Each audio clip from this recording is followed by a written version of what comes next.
Good morning. I'm Rose Riley, and I'm the gardener here at the Amy Cogswell Garden at the Webb Dean Stevens Museum. Colonial revival gardens were designed to bloom throughout the season, and here, in late August, the garden is still full of a variety of wonderful blooms.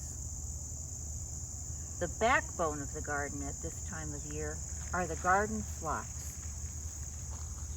These plants, which come in pale pink, lavender, white, and red, began blooming in early August, and with some deadheading, will continue to bloom all the way into September.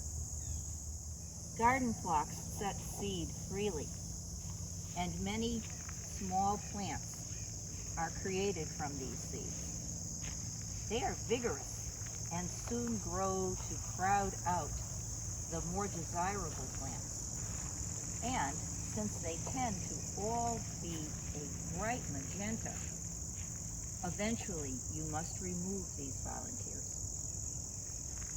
Just a word about the phlox that we have here in the garden. When the garden was designed in 1920, the landscape designer specified specific varieties. Those varieties aren't available anymore. But what we do instead is we find out when in the bloom season that particular type of phlox blooms, how tall it is, and what its bloom color is. Then we find modern varieties and use those instead.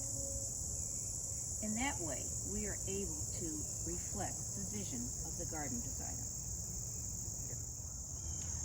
Hostas aren't usually known for their blooms, but the hostas in the Cogswell garden are an old type of hosta, the Plantagenet hosta, which blooms late in the summer. Their blooms are 2-inch long white trumpets held on 3-foot tall stalks, and they add a froth of white to the garden. And if that's not enough, they are wonderfully scented and much loved by pollinators. Now you might wonder why we have hostas, which are usually considered shade plants, so prominently displayed in a sun-drenched garden. But the Plantagenet hostas are among the most sun-tolerant of hostas. And we do have an in-ground watering system, which helps them through the hot summer months. The Cogswell garden has 3 varieties of lilies, and these rubrum lilies are the last to bloom.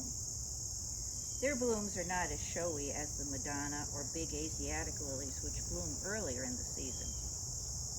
But their wonderful pink and white scented blossoms provide height and color in the late summer garden. Annuals are making an increasing show in the garden.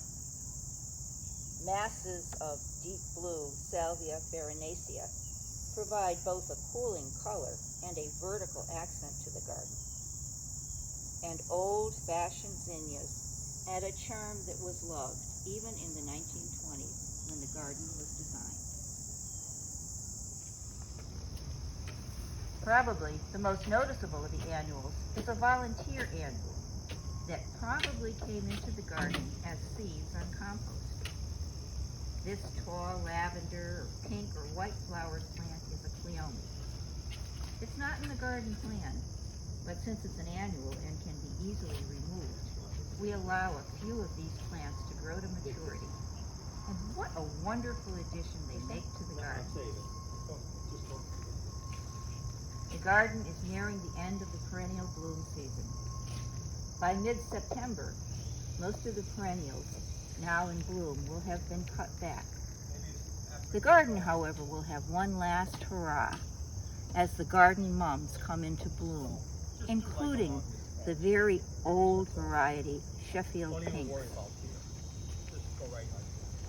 Come and enjoy our garden now, and then come back to the garden again in the middle of October and see the final show.